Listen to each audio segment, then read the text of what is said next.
అవిద్య అన్ని అనర్థాలకు మూలం. తరగతి గదిలోనే దేశం నిర్మితమవుతుంది. ఎవరికి కనిపించని సంపద విద్య, మానవ వికాసానికి ఆలంబన చదువు. ఇలా అనేక కొటేషన్స్, అదేవిధంగా గొప్ప గొప్ప స్ఫూర్తిదాయకమైనటువంటి కొటేషన్స్ను కూడా మనం చూస్తూ ఉన్నాం సార్. సమాజ అభివృద్ధికి సాధనంగా పనిచేసేది విద్య. ఆర్థిక సామాజిక అంతరాలను విద్య ద్వారానే తొలగించబడతాయి. ప్రభుత్వ రంగంలో విద్య అందించినప్పుడే ఇది సాధ్యం అవుతుంది. సమాజంలో ఆలోచించే శక్తిని, కదిలించే శక్తిని, పురోగమించే శక్తిని విద్య పెంపొందిస్తుంది. సమాజ మార్పుకు దోహదపడుతుంది. అందుకే ప్రభుత్వ విద్య బలోపేతం కోసం మా ప్రజాప్రభుత్వం సీఎం రేవంత్ రెడ్డి గారి నాయకత్వంలో బలంగా కృషి చేయడం జరుగుతుంది సార్. ఈ దేశంలో ముఖ్యంగా అక్షరాస్యత 1947లో చూసినప్పుడు 12% ఉండే సార్. కానీ ఇప్పుడు 77% మరి ఈ యొక్క అక్షరాస్యత పెరగడానికి వివిధ సందర్భాల్లో కాంగ్రెస్ ప్రభుత్వం తీసుకున్నటువంటి గొప్ప గొప్ప మార్పులు ఈ యొక్క అక్షరాస్యత పెరగడానికి కారణమైంది అధ్యక్ష. వేల ఏండ్ల వెలివేతకు వేలి ముద్ర సాక్ష్యం అన్నట్లుగా దేశంలో విద్య పొందే అవకాశం అందరికీ రాలేదు. తరతరాలుగా కొన్ని వర్గాలకే విద్య పరిమితమైంది. దేశ స్వతంత్రం వచ్చిన తర్వాత మరి ఆనాటి జవహర్లాల్ నెహ్రూ గారు, డాక్టర్ బిఆర్ అంబేద్కర్ గారు, ఇలా ఎందరో మహనీయులు సంస్కరణలను తీసుకురావడంతో ఈరోజు విద్య అనేది అందరికీ అందుబాటులోకి రావడం జరిగింది అధ్యక్ష. యూపీఏ ప్రభుత్వంలో అయితే మరి ఏకంగా నిర్బంధ విద్యను కూడా అమలు చేయాలని చట్టం కూడా తీసుకురావడం జరిగింది అధ్యక్ష. కాబట్టి ఈరోజు మనం చూస్తే తరతరాలుగా దేశంలో విద్యాపరంగా నెలకొన్నటువంటి వివక్షతను రూపుమాపేందుకు మరి గతంలో తీసుకున్నటువంటి అనేక గొప్ప సంస్కరణలతో పాటు ఈరోజు ప్రజాప్రభుత్వం వచ్చిన వెంటనే అనేక రంగాల్లో అనేక రూపాల్లో మరి వెంటాడినటువంటి ఇబ్బందులను తొలగించి ఒక నాణ్యమైనటువంటి విద్యను విద్యార్థులకు అందించి ఈ దేశ భవిష్యత్తును తరగతి గదుల్లోనే ఉంటుంది అనడానికి నిదర్శనంగా ఏదైతే బడులు ఉంటాయో ఆ బడులను గొప్పగా తీర్చిదిద్దాలనేటువంటి లక్ష్యంతో మన ప్రభుత్వం పనిచేస్తుంది అధ్యక్ష. మీకు తెలియంది కాదు, మనలాంటి అట్టడుగు వర్గాల నుంచి వచ్చినటువంటి వాళ్ళము గతంలో మరి విద్య అందని ఒక ద్రాక్షలాగా ఉండేది. కానీ ఆ విద్యను ఎవరైతే అభ్యసిస్తారో వాళ్ళ చెవులలో సీసం పోసినటువంటి పరిస్థితి మనం చూసినాం. చరిత్ర మనకు చెప్తుంది, ఏకలవ్యుడు లాంటి గొప్ప మరి విజ్ఞానులు అంటే గొప్ప నాలెడ్జ్ ఉన్నటువంటి వాళ్ళ యొక్క బొటన వేలు కూడా కోల్పోవలసినటువంటి చరిత్ర ఆనాటి మను సంస్కృతి మూలంగా మనం ఎదుర్కొన్నటువంటి విషయం సార్. ఐకాన్ ఆఫ్ నాలెడ్జ్ అంటే అంబేద్కర్ గారు. ఈ యొక్క గొప్ప ప్రజాస్వామ్యాన్ని ఇవాళ మనం అనుభవిస్తున్నామంటే, రాజ్యాంగం మనకి ఇంత గొప్ప హక్కులు ఇచ్చిందంటే దానికి మరి కారణమైనటువంటి ఒక దళిత బిడ్డ ఈరోజు ఇంత గొప్ప రాజ్యాంగాన్ని రచించినటువంటి వ్యక్తి మహనీయుడు డాక్టర్ బిఆర్ అంబేద్కర్ గారు. చదువుకోవడానికి కనీసం తరగతి గదుల్లోకైనా ఆ రోజులలో ప్రవేశం లేనటువంటి పరిస్థితి సార్. సో ఇట్లా మహాత్మా జ్యోతిరావు పూలే కావచ్చు, బాపూజీ గారు కావచ్చు, నెహ్రూ గారు కావచ్చు, మరి మొదటి దేశ విద్యాశాఖ మంత్రిగా పనిచేసినటువంటి మౌలానా అబుల్ కలాం ఆజాద్ వంటి ఎంతోమంది మహనీయులు విద్యను అందరికీ అందించడం కోసం కృషి చేయడం జరిగింది అధ్యక్ష. ఈరోజు మన ప్రభుత్వం వచ్చే నాటికి మరి అందరికీ తెలుసు, కిటికీలు పలిగిపోయి, డోర్లు విరిగిపోయి, మరి కప్పులు కింద పడుతూ, బాత్రూమ్ లేక ఇట్లా అనేక సమస్యలతోటి సంక్షోభంలో కూరుకుపోయినటువంటి విద్యా వ్యవస్థ మీద సీఎం రేవంత్ రెడ్డి గారు మరి ప్రత్యేకంగా ఆ శాఖ ద్వారా వారు కొన్ని మౌలికమైనటువంటి మార్పులు తీసుకురావడం కోసం కృషి చేయడం జరుగుతూ ఉంది సార్.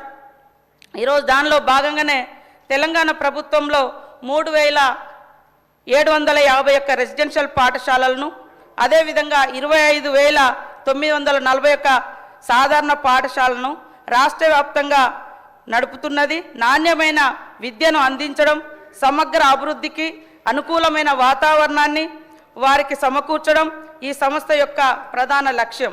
అణగారిన వర్గాల పిల్లలకు నాణ్యమైన సంపూర్ణమైన విలువలతో కూడినటువంటి విద్యను అందించే అత్యాధునిక విద్యా సంస్థలు నిర్మించడం, తద్వారా రాష్ట్ర భవిష్యత్ కోసం పౌరులను తయారు చేయడం ఈ ప్రభుత్వం యొక్క లక్ష్యము, ఉద్దేశం అని తెలియజేస్తా ఉన్నా అధ్యక్ష. 2024-25లో మరి గత కొన్ని సంవత్సరాలుగా మనం చూస్తే అంటే రోజు రోజుకు అన్ని వస్తువులు పెరిగినాయి, కానీ విద్యార్థులకు తదనుగుణంగా పెరుగుతున్నటువంటి నిత్యావసర వస్తువులకు అనుగుణంగా మనము గతంలో రేట్లు పెంచలేనటువంటి పరిస్థితి.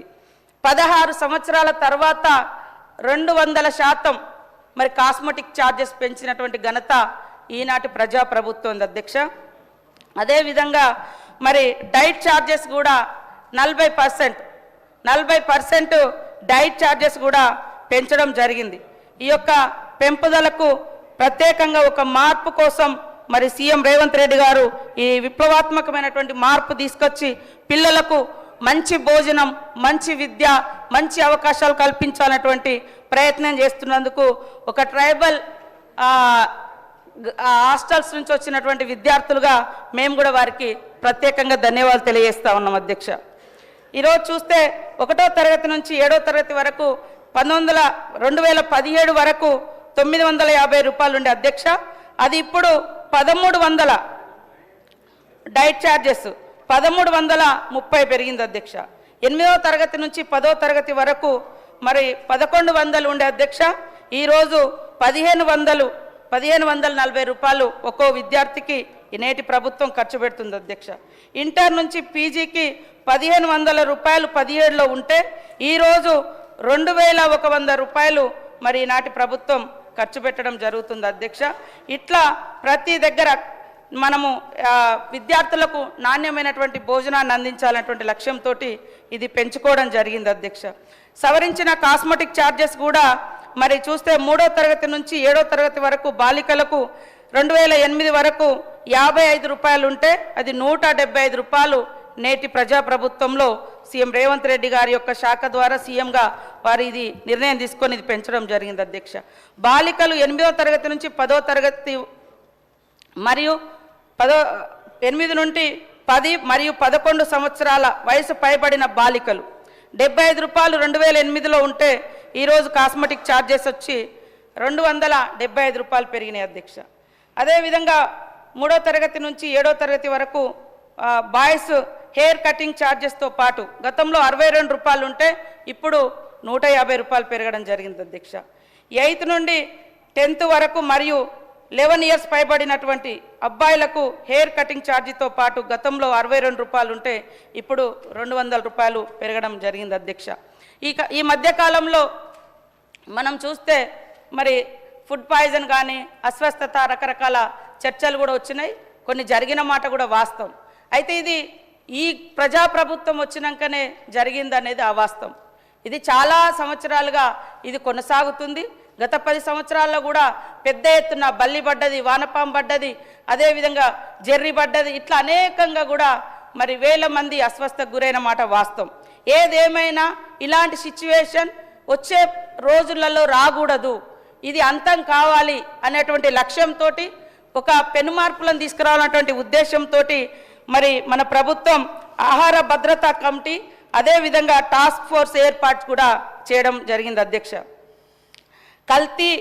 ఆహారం కల్తీ కాకుండా నిరోధించడానికి, విద్యార్థులకు సురక్షితమైనటువంటి పరిశుభ్రమైనటువంటి ఆహారం అందేలా చూడడానికి ప్రభుత్వం రాష్ట్ర స్థాయిలో టాస్క్ ఫోర్స్ను, సంస్థాగత స్థాయి ఆహార భద్రతా కమిటీలను కూడా ఏర్పాటు చేసింది అధ్యక్ష.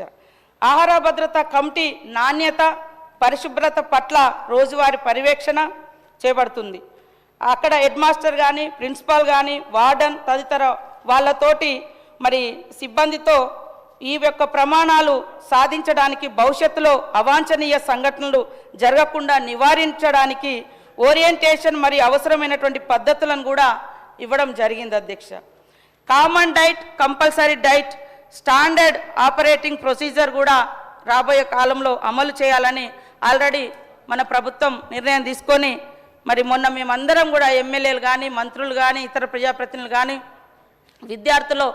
విద్యార్థులతో కలిసి నూతనంగా ఏదైతే డైట్ అండ్ కాస్మోటిక్ ఏదైతే అమల్లోకి వచ్చిందో మరి వారితో కలిసి భోజనం చేసి భోజనం యొక్క నాణ్యత ఎలా ఉండాలో కూడా వాళ్ళ కామన్ డైట్ అనేది ఎక్కడికక్కడ స్కూళ్ళల్లో, రెసిడెన్షియల్ స్కూళ్ళల్లో, హాస్టల్స్లో బోర్డు మీద ఏర్పాటు చేయడం జరిగింది అధ్యక్ష. కాబట్టి దాన్ని ప్రతి ఒక్కరు కూడా మరి ప్రిన్సిపాల్ కానీ వార్డన్స్ కానీ ఖచ్చితంగా ఇంప్లిమెంటేషన్ చేయాల్సిన అవసరం ఉంది. చేయాలి, చేయనప్పుడు వాళ్ళు ఖచ్చితంగా పనిష్మెంట్కి గురవుతారని కూడా ఈ సందర్భంగా తెలియజేస్తాను అధ్యక్ష. రాష్ట్ర వ్యాప్తంగా కూడా ఒకే విధమైనటువంటి ఆహార ప్రణాళికలను ఏర్పాటు చేయడమైంది. డైట్ తయారీ, సర్వీసింగ్ మెథడాలజీని ప్రమాణీకరించడం, తెలంగాణ రాష్ట్రంలోని ప్రతి మారుమూల పాఠశాలల్లో పోషకాలతో కూడినటువంటి రుచికరమైనటువంటి ఆహారాన్ని అందించడం లక్ష్యంగా పెట్టుకోవడం జరిగింది అధ్యక్ష. ఈ నిబద్ధత భారతదేశంలోనే మొట్టమొదటిసారి మరి ఇక్కడ మనము స్టార్ట్ చేయడం జరిగింది అధ్యక్ష. అదేవిధంగా స్టోరేజ్ ప్రాంతాన్ని ప్రమాణీకరించడం, కిచెన్ ఫ్లోరు మేనేజ్మెంటు, సేకరణ, పంపిణీ ఏర్పాటుతో పాటు డైనింగ్ ఏరియా నిర్వహణ, ఆహారం మరియు అందించే ప్రక్రియలు, ఆహార సరఫరా నాణ్యతను నిర్ధారించడంతో పాటు ఆహారం కలుషితం కాకుండా ఫుడ్ పాయిజనింగ్ అవకాశాలను తొలగించే విధంగా ఫుడ్ పాయిజనింగ్ అనేది కూడా అక్కడ లోకల్గా కూడా ఎలాంటి సమస్యలు తలెత్తకుండా వాళ్ళ పరిధిలో వాళ్ళు ఖచ్చితంగా నీట్నెస్ మెయింటైన్ చేయాలని కూడా మరి ప్రభుత్వం నిర్ణయించడం జరిగింది అధ్యక్ష. ఆ రకమైనటువంటి గైడ్లైన్స్ కూడా మరి ఈ పాఠశాలలకు, రెసిడెన్షియల్ స్కూళ్లకు ఇవ్వడం జరిగింది అధ్యక్ష. Young India integrated residential school complex Telangana ప్రభుత్వము మరి ఒక ఎడ్యుకేషన్ అనేది ఒక మూస పద్ధతిలో పోకుండా ఈరోజు మానవ వనరులను అంటే ప్రజల యొక్క డిమాండు, ప్రజల అవసరాలను దృష్టిలో పెట్టుకొని మరి ఆ పద్ధతిలో కూడా ఎడ్యుకేషన్ అనేది కొనసాగించాలన్నటువంటి లక్ష్యంతో మరి ఈరోజు young India integrated residential schools అనేటువంటి ఒక ప్రతిష్టాత్మకమైనటువంటి కార్యక్రమాన్ని కూడా ప్రారంభించడం జరిగింది అధ్యక్ష. అదేవిధంగా మీకు తెలుసు మరి స్కిల్ ఇండియా, ఈ యంగ్ స్కిల్ ఇండియా యూనివర్సిటీని కూడా మనం ప్రారంభించుకున్నాం. అదేవిధంగా ఈ స్కూల్స్ అంతర్జాతీయ ప్రమాణాలతో అభివృద్ధి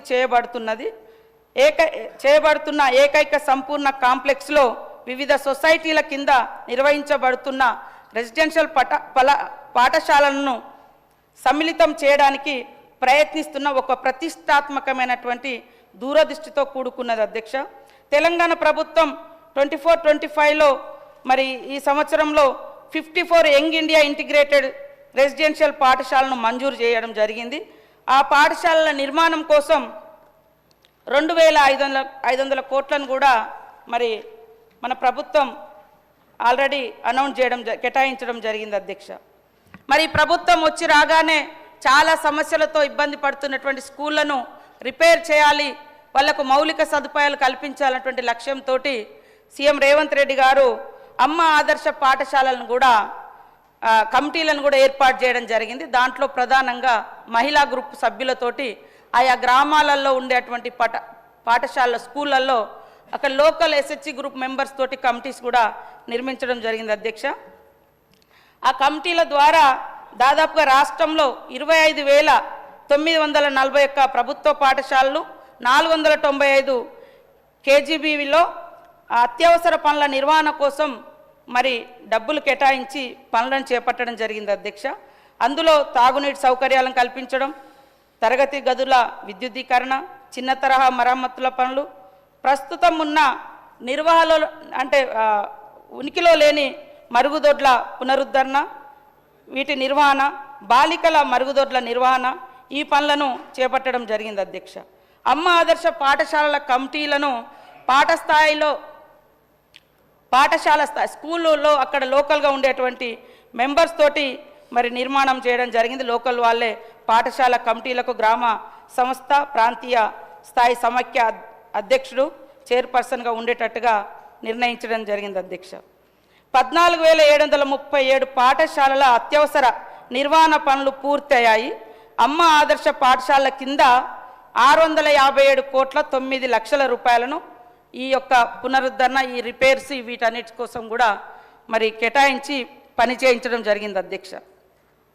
అదేవిధంగా బోధనేతర సిబ్బంది రిక్రూట్ కూడా మరి సాధారణ స్కూళ్ళల్లో, పాఠశాలలో 10,006 పోస్టులను రాష్ట్ర వ్యాప్తంగా భర్తీ కూడా చేయడం జరిగింది అధ్యక్ష. అదేవిధంగా రెసిడెన్షియల్ పాఠశాలలో 10,225 పోస్టులను రాష్ట్ర వ్యాప్తంగా ఉన్నటువంటి రెసిడెన్షియల్ పాఠశాలలో మరి భర్తీ చేయడం జరిగింది.